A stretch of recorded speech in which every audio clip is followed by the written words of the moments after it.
أعوذ بالله السميع العليم من الشيطان اللعين الرجيم. بسم الله الرحمن الرحيم.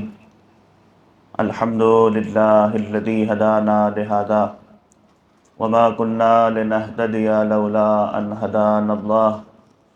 لقد جاءت رسل ربنا بالحق ثم الصلاة والسلام والتحية والإكرام على الرسول المسدد والمصطفى الأمجد والمحمود الأحمد حبيب إله العالمين أبي القاسم محمد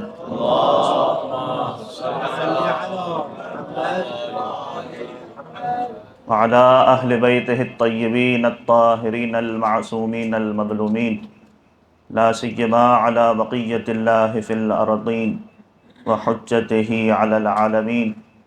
روحي وأرواح العالمين لتراب مقدمه الفداء ولعنة الدائمة الباقية على أعدائهم أجمعين من يوم ظلمهم وعداوتهم إلى قيام يوم الدين. أما بعد فقد قال مولانا إمام الصادق عليه السلام في زيارة أبي الفضل العباس عليه السلام: السلام عليك أيها العبد الصالح المطيع لله ولرسوله ولأمير المؤمنین والحسن والحسین علیہم السلام. صلوات پڑھ دیں محمد اور آل محمد.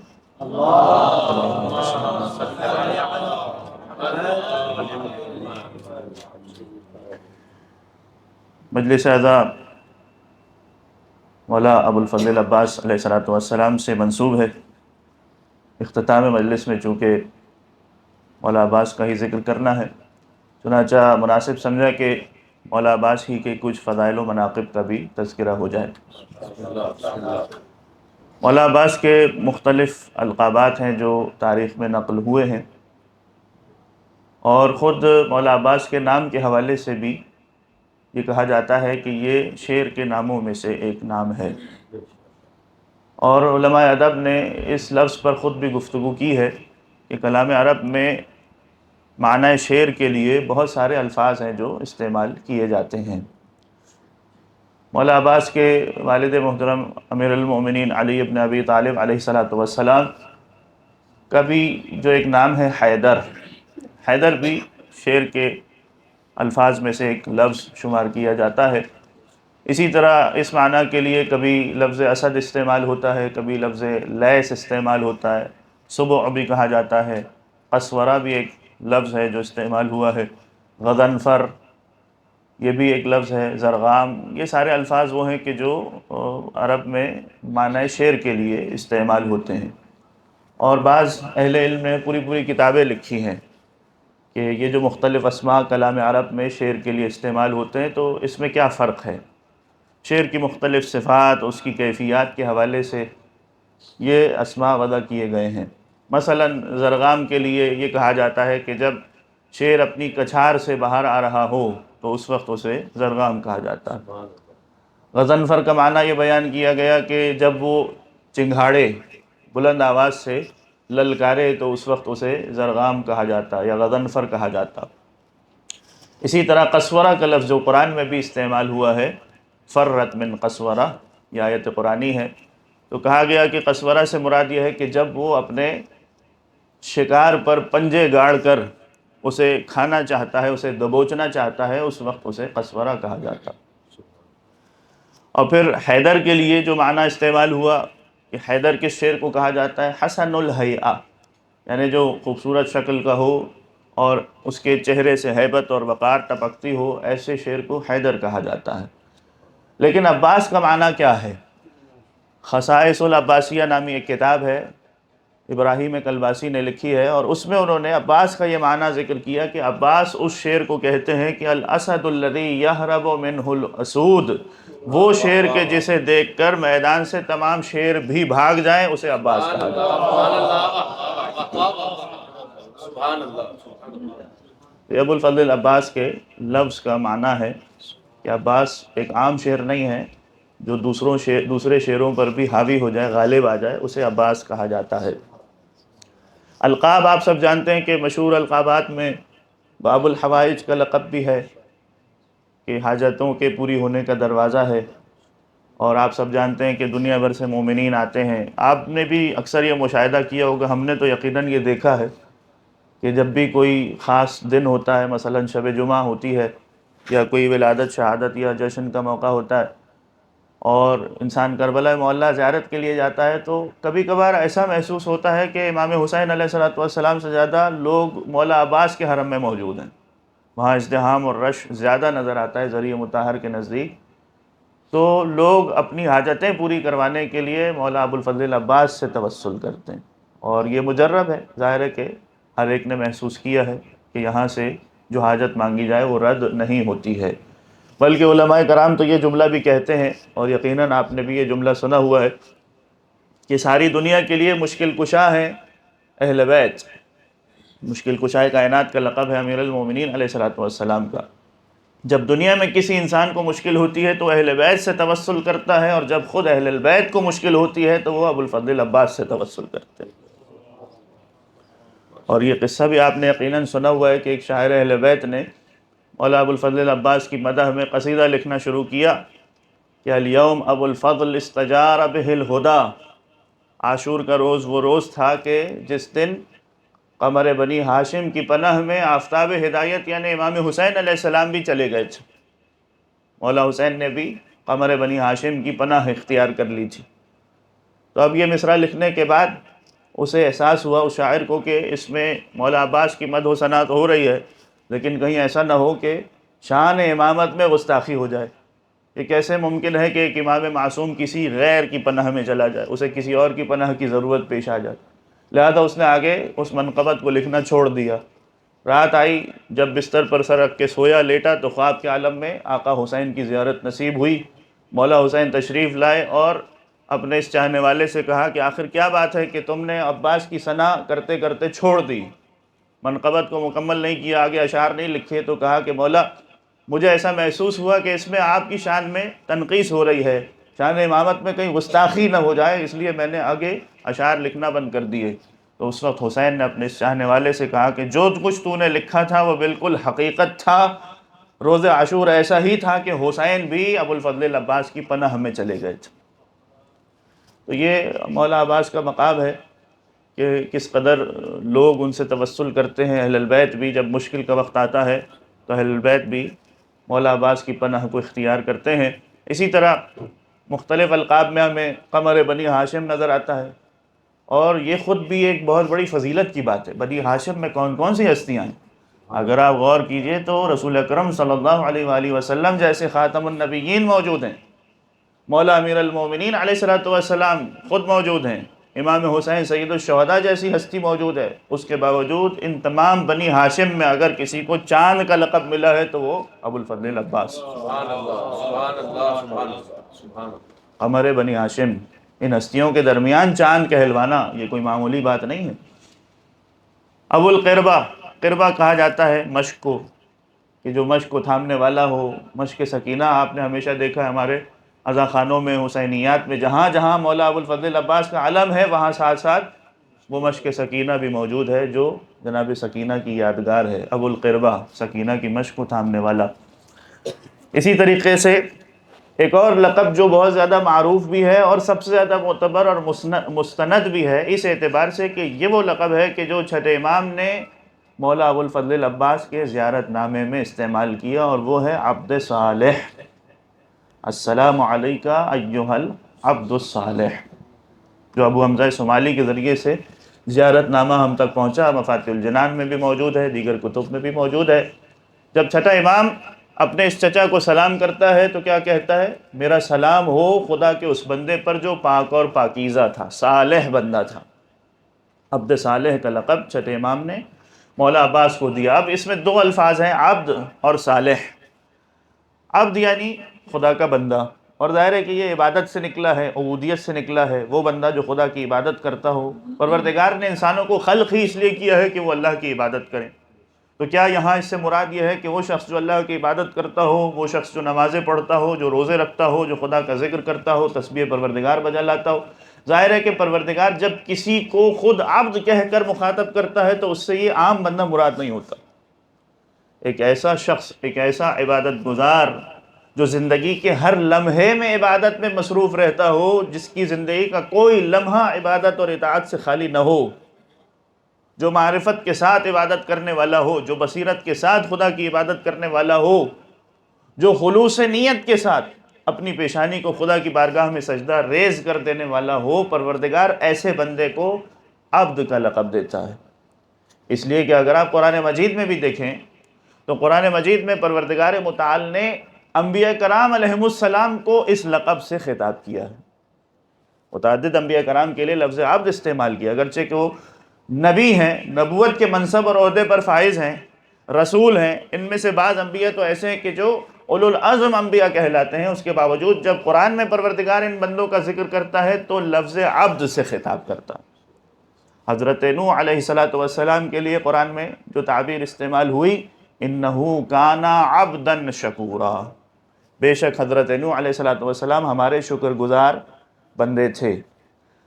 حضرت ایوب کے لیے پروردگار اس طرح سے خطاب کرتا ہے کہ انا وجدناہ صابرا نعم العبد، ہم نے ایوب کو صبر کرنے والا، اپنا صبر گزار بندہ پایا، اور یہ بہترین عبد تھا، یہ خدا کی عبودیت کے مرحلے میں کمال پر پہنچے ہوئے تھے۔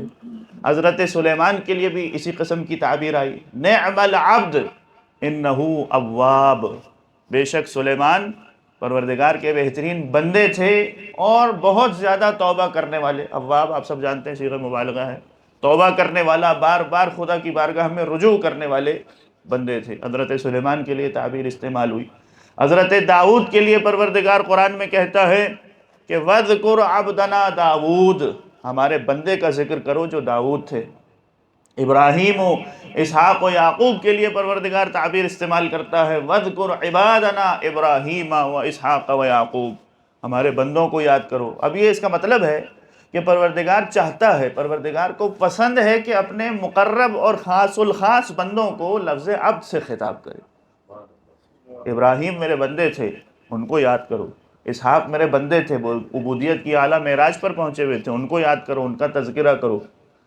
اور پھر حضرت عیسیٰ علیہ السلام ابھی گہوارے میں ہے، بچپنے کا عالم ہے۔ حضرت مریم علیہ السلام کو حکم تھا کہ جب آپ اپنی قوم کے سامنے پہنچیں اور قوم والے آپ پر اعتراض کریں تو آپ نے گفتگو نہیں کرنی، خاموش رہنا ہے، جو کچھ بات کرنی ہے وہ اس بچے نے بات کرنی ہے۔ جب جناب مریم گود میں لیے ہوئے حضرت عیسیٰ علیہ السلام کو اپنی قوم والوں کے سامنے آئی ہیں اور قوم والوں نے تہمت لگانا شروع کی، مختلف قسم کے اعتراضات کیے، اشارہ کیا گود میں موجود بچے کی طرف، مجھے بولنے کا حکم نہیں ہے، جو کچھ بات کرنی ہے اس بچے سے بات کرو۔ اور حضرت عیسیٰ علیہ السلام گہوارے میں بول پڑے، قوم والوں کو خطاب کر کے کیا کہا؟ انی عبداللہ آتانی الکتاب وجعلنی نبیہ۔ آپ دیکھیے 3 جملے ہیں، اس میں حضرت عیسیٰ علیہ السلام نے کتاب نازل ہونے کا بھی ذکر کیا ہے کہ پروردگار نے مجھے کتاب دے کر بھیجا ہے، مجھے اپنا نبی بنایا ہے۔ ان باتوں کا تذکرہ بعد میں کیا ہے، نبوت کے عہدے کو بعد میں ذکر کیا ہے، پہلے اپنے عبد پروردگار ہونے کا ذکر کیا۔ انی عبداللہ، میں اللہ کا بندہ ہوں۔ آتانی الکتاب، اس نے مجھے کتاب عطا کی ہے، وجعلنی نبیہ، اور بعد میں مجھے نبی بنایا ہے۔ رسول اکرم صلی اللہ علیہ وآلہ وسلم، اللہم صلی علی محمد۔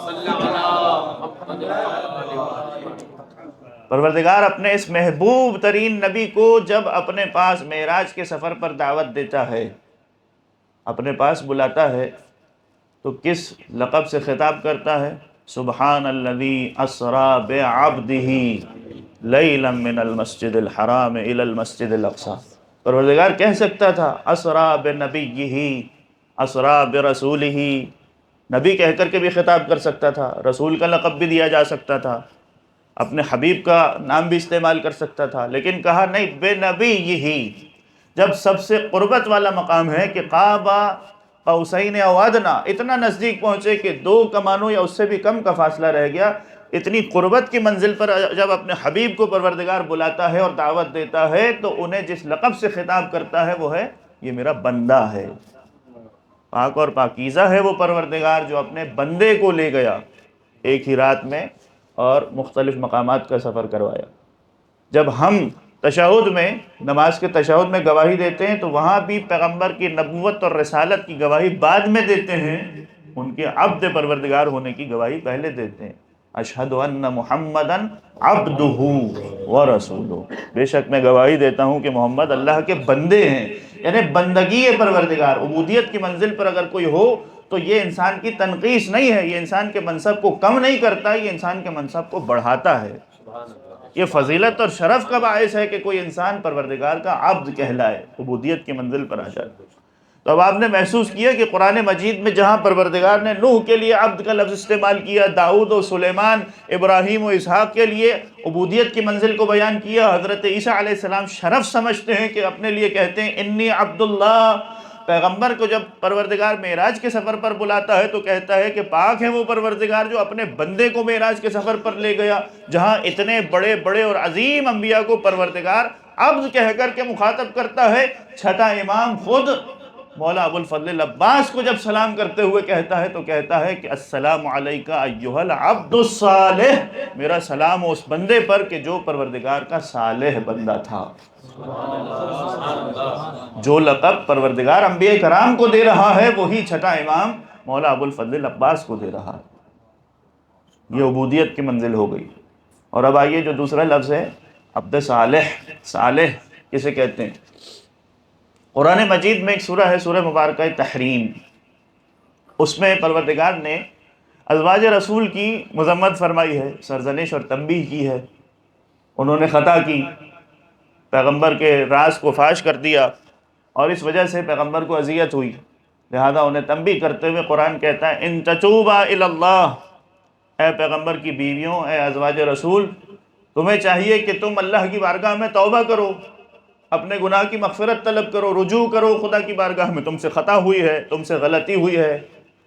فقد صغت قلوبکما، تم دونوں کے دل ٹیڑھے ہو گئے ہیں، تم نے سیدھے راستے کو چھوڑ دیا ہے، پیغمبر کو اذیت دی ہے، تم نے توبہ کر لی تو ٹھیک ہے۔ وَإِن تَظَاهَرَ عَلَيْهِ، اور دیکھو خبردار، اب یہ سخت جملہ ہے ازواج رسول کے لیے، اور دیکھو خبردار اگر تم نے پھر دوبارہ ہمارے حبیب کے خلاف کوئی منصوبہ بندی کی، اسے پھنسانے کی، اسے اذیت دینے کی کوشش کی، تو یاد رکھو ان اللہ هو مولاہ وجبریل وصالح المؤمنین۔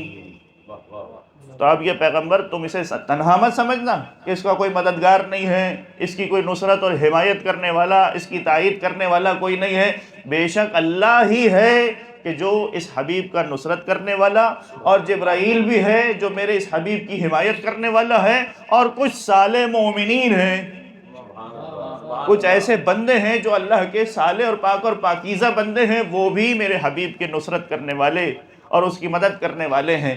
اب اگر آپ مفسرین کی کتابوں کو اٹھا کر کے دیکھیں، چاہے وہ علماء اہل سنت ہوں، وہ بھی اپنی کتاب میں جب اس آیت کی تفسیر لکھتے ہیں، علامہ جلال الدین سیوطی نے اپنی کتاب در منصور میں اس آیت کی تفسیر میں لکھا کہ عبداللہ ابن عباس فرماتے ہیں کہ اللہ اور جبرائیل کے ساتھ پروردگار نے جن صالح مومنین کا تذکرہ کیا ہے کہ جو رسول خدا کے مددگار ہیں، اس میں کوئی اور ہستی نہیں، وہ امیر المومنین علی ابن ابی طالب علیہ السلام۔ اب اگر آپ اس لفظ کو ملائیے کہ پروردگار صالح مومنین جو علی ابن ابی طالب ہیں، جنہیں رسول کا حمایت کرنے والا، رسول کا نصرت کرنے والا اور مددگار کہتا ہے، صالح مومنین کا لقب قرآن میں پروردگار نے علی ابن ابی طالب کے لیے استعمال کیا، اور چھٹے امام زیارت نامے میں اسی صالح مومنین کا لقب ابو الفضل العباس کے لیے استعمال کرتا۔ اب آپ کی سمجھ میں آیا باپ اور بیٹے کا رشتہ، کہ باپ وہ ہے کہ جسے قرآن میں صالح مومن کہا گیا، اور بیٹا وہ ہے کہ جسے چھٹا امام عبد صالح کہہ کر کے خطاب کرتا ہے۔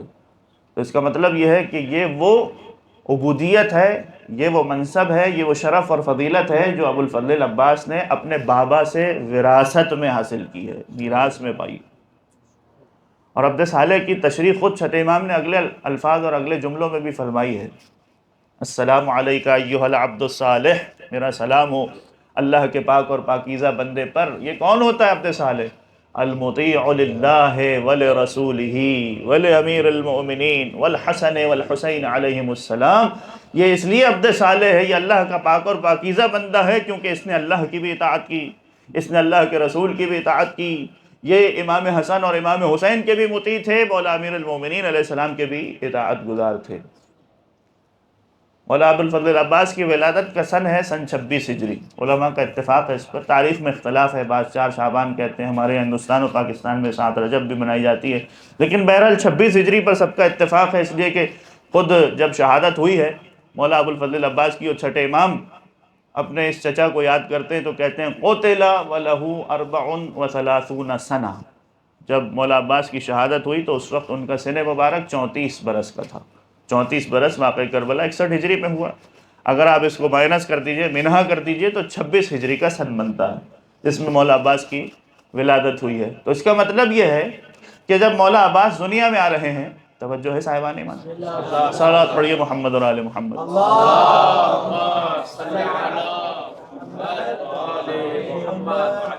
ایک نقطے کی طرف آپ کو لے جانا چاہتا ہوں کہ امام نے یہ کیوں کہا المطیع للہ ولرسولہ، عباس وہ ہیں کہ جو اللہ کے بھی اطاعت گزار ہیں اور ان کے رسول کے بھی اطاعت گزار ہیں۔ سوال یہ ہے کہ 26 ہجری میں جب عباس کی ولادت ہوئی ہے اس وقت تو رسول خدا دنیا میں تھے ہی نہیں، تو عباس رسول خدا کی اطاعت کرنے والے تھے، یہ کیسے کہا جائے؟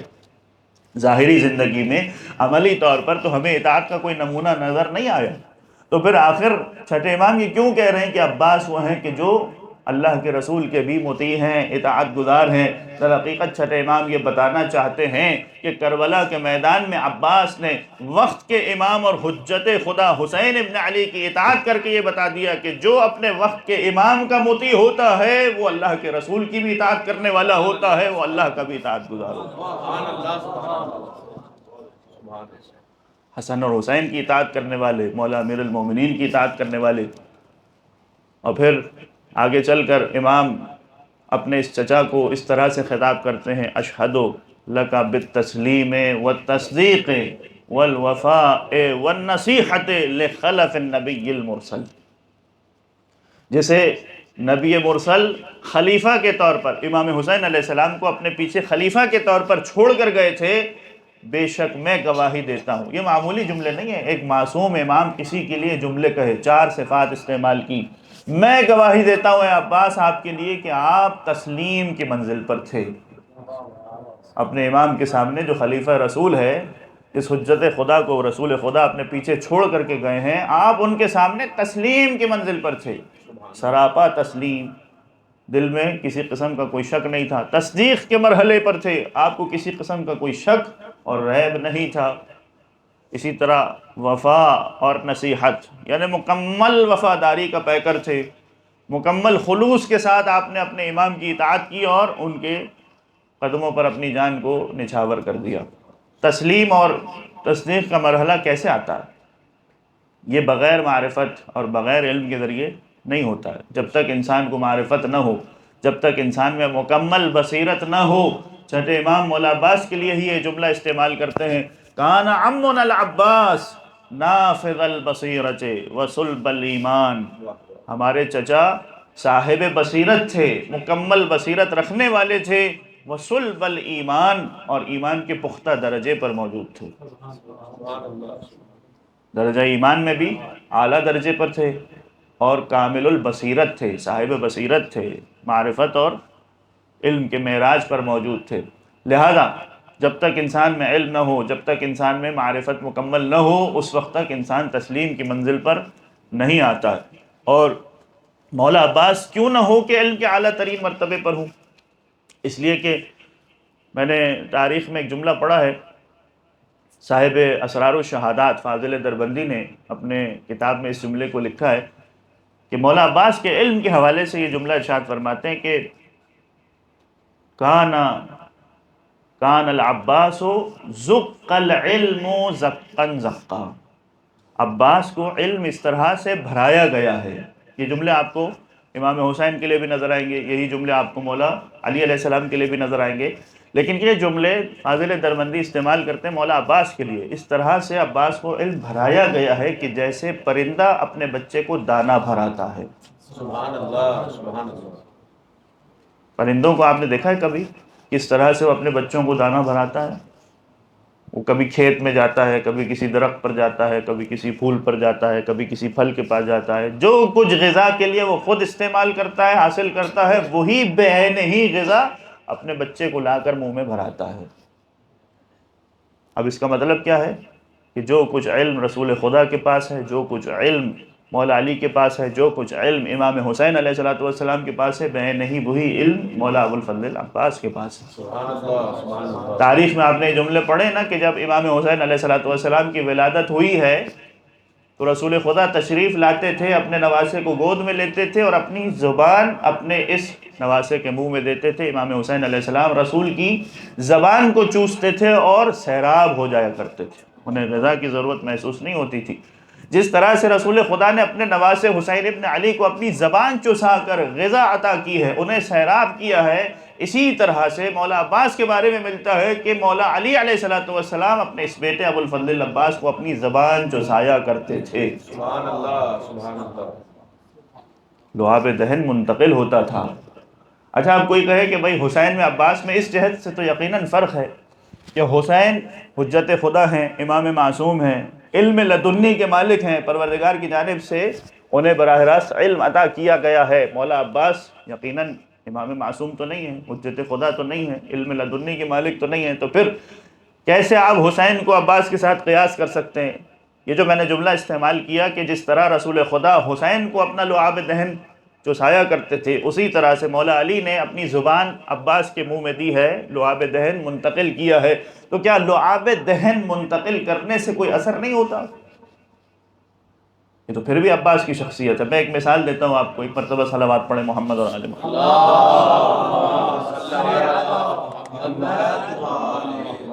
10ویں امام امام علی النقی علیہ السلام کے ایک صحابی ہیں ابو ہاشم جعفری، اور ان کو شرف حاصل ہے کہ کئی اماموں کا زمانہ انہوں نے دیکھا ہے۔ 8ویں امام سے لے کر زمانے کے امام تک انہوں نے 5 اماموں کی زیارت کی، اور یہ حضرت جعفر طیار کی نسل اور ذریت میں سے، اسی لیے ان کو جعفری کہا جاتا ہے، ابو ہاشم جعفری۔ 10ویں امام کی خدمت میں آئے، واقعہ بڑا مشہور ہے، آپ نے یقیناً سنا ہوا ہے، صرف ایک لفظ سے استفادہ کرنا ہے، ایک نقطے کی جانب اشارہ کرنا ہے کہ جب امام کی خدمت میں آئے تو پھر امام نے ان سے ہندی زبان میں گفتگو کرنا شروع کر دی۔ آپ میں سے بہت سے طلبہ ہوں گے ہند کے، تو یہ خود ہمارے لیے باعث شرف ہے کہ کبھی کبھار امام ہماری زبان میں بھی بات کیا کرتے تھے۔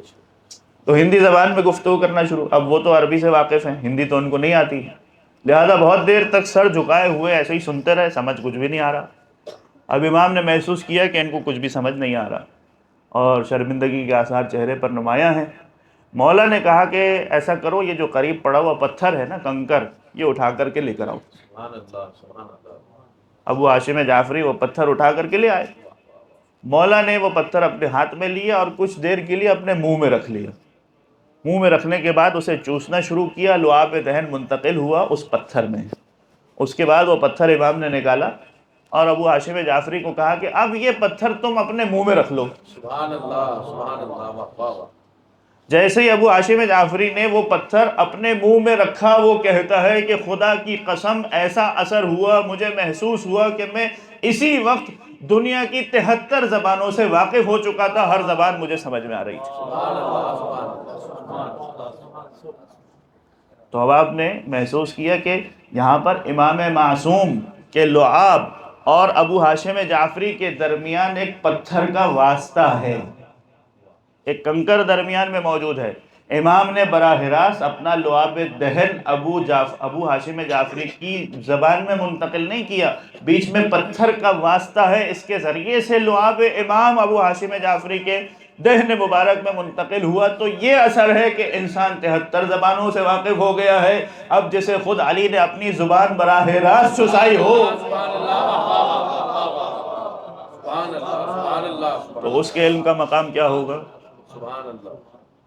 چنانچہ کوئی یہ تعجب نہ کرے کہ کیسے ہو سکتا ہے کہ عباس اس قدر علم رکھنے والے تھے۔ ہاں یہ الگ بات ہے کہ مولا ابوالفضل العباس کے علم کے حوالے سے ہمارے پاس واقعات سامنے نہیں آتے، کوئی ایسے موارد موجود نہیں ہیں کہ جس سے ان کے علم کا اندازہ ہوتا ہو، لیکن اس میں کوئی شک نہیں ہے کہ جو علم رسول خدا کے پاس ہے، جو مولا کائنات کے پاس ہے، جو حسین ابن علی کے پاس ہے، وہ بعین ہی منتقل ہوا ہے مولا عباس کے پاس۔ لہٰذا کسی کو اس میں کوئی شک نہیں ہونا چاہیے۔ نافذ البصیرت، چھٹے امام کی گواہی ہے، ہمارے چچا صاحب بصیرت تھے، وصلب الایمان، اور علم میں مکمل پختہ اور راسخ تھے۔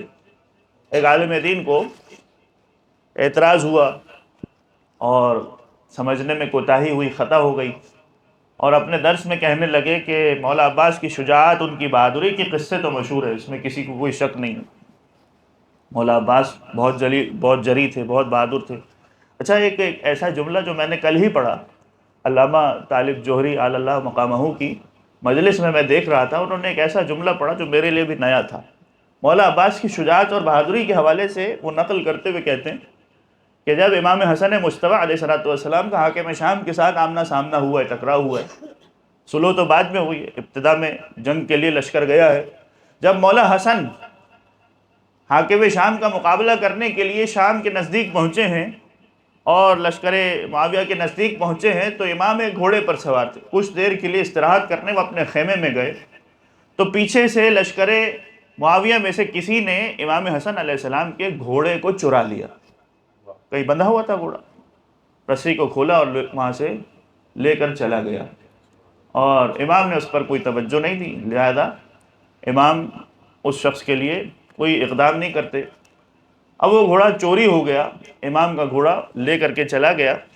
جب کربلا کا میدان سجا ہے اور مولا عباس میدان جہاد میں آئے ہیں، ظاہر ہے کہ ان کو جہاد کا تو اذن نہیں تھا، لیکن لشکر یزید سے آمنا سامنا ہوا ہے۔ لشکر یزید میں سے ایک شخص نے عباس کو مخاطب کر کے کہا کہ یہ جو گھوڑا جس پر میں سوار ہوں، اسے پہچانتے ہو؟ یہ کون سا گھوڑا ہے؟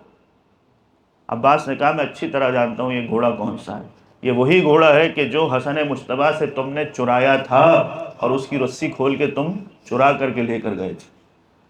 جب اس نے محسوس کیا کہ عباس کو معلوم ہو گیا کہ یہ گھوڑا کون سا ہے، انہی کے بھائی حسن کا چرایا ہوا گھوڑا ہے، ابھی علامہ صاحب نقل کر رہے ہیں اپنی کتاب میں، کہتے ہیں کہ عباس کو اس شخص نے دعوت دی کہ اگر تم میں ہمت ہے تو مجھ سے یہ گھوڑا جو تمہارے بھائی کا ہے مجھ سے چھین کر دکھاؤ، مجھ سے لے کر کے دکھاؤ۔ اسی وقت مولا عباس نے، ہاتھ میں ایک نیزہ تھا، اس شخص کی طرف وار کیا، اس کے سینے میں نیزے کو اتارا، وہ شخص اس گھوڑے سے زمین پر گرا۔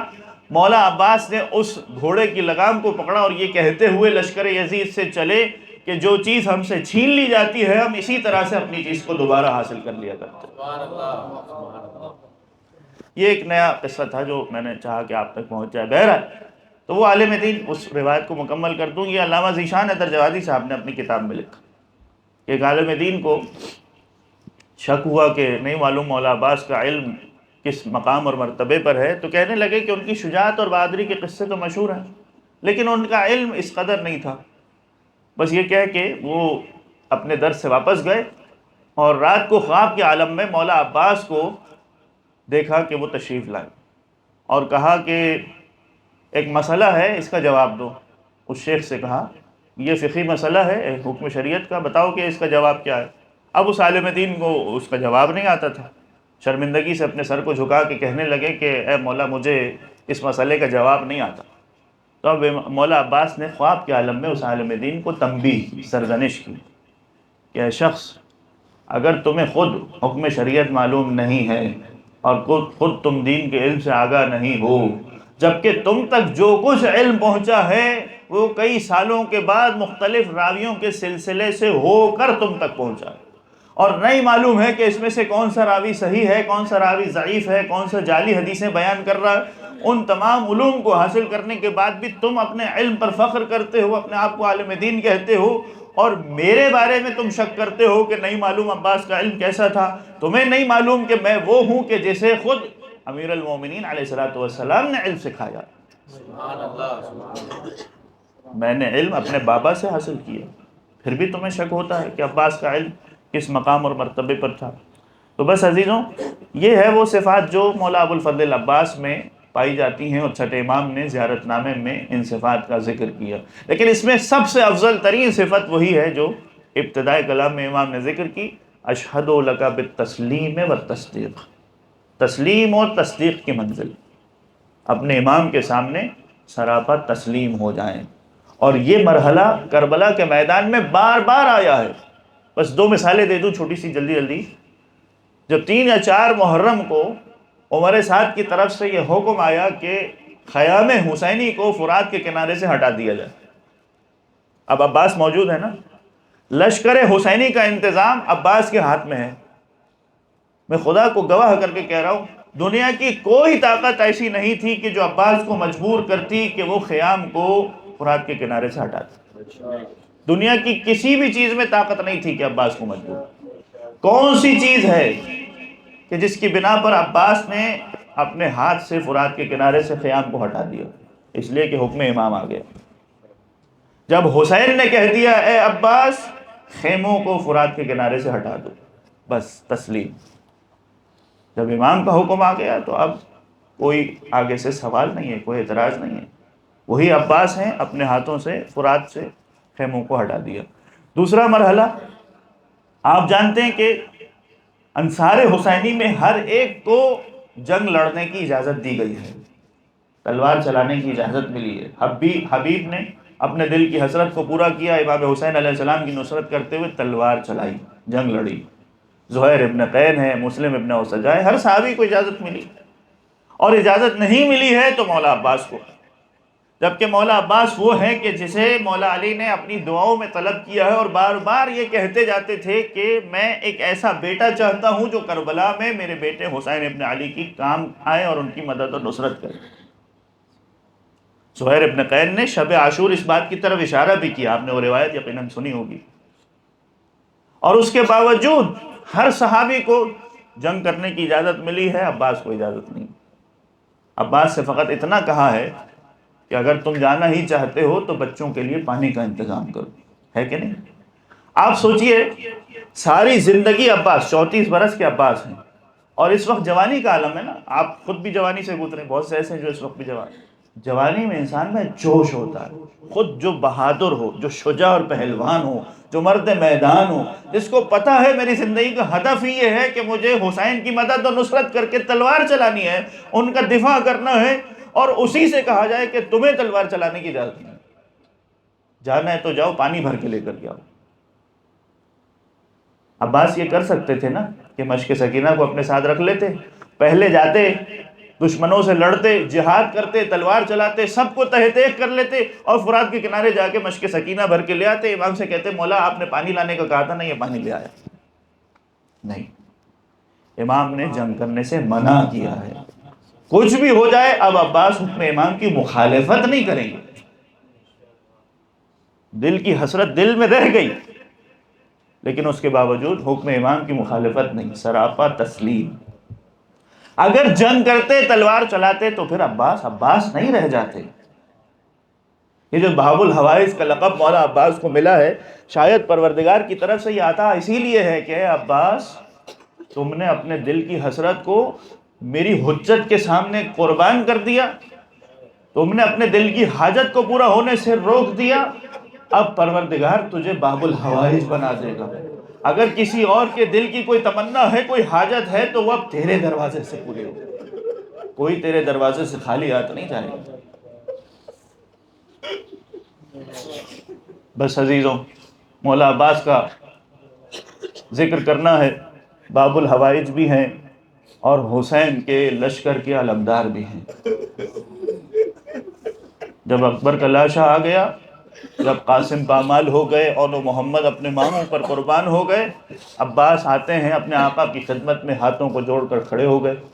مولا اب مجھے بھی جنگ کرنے کی اجازت دیجیے، میں بھی مقتل میں جانا چاہتا ہوں. اور علماء کرام کہتے ہیں، ارباب منبر کہتے ہیں کہ مولا حسین نے ایک جملہ کہا، اے عباس انت حامل اللوائی، تم تو میرے لشکر کے علمبردار ہو، میں تمہیں کیسے جنگ کی اجازت دوں.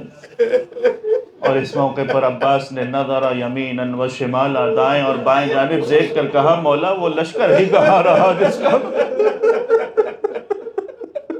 علی اکبر بھی مارے گئے، قاسم بھی شہید ہو گئے، اب کون سا لشکر بچا ہے. نہیں عباس مگر تمہیں جنگ کی اجازت نہیں ہے. بعض ارباب منبر کہتے، مقاتل میں بھی میں نے پڑھا ہے کہ قریب ہی ایک خیمے سے بچوں کے العطش العطش کی صدائیں. عباس قریب میں اس خیمے میں گئے جہاں بچے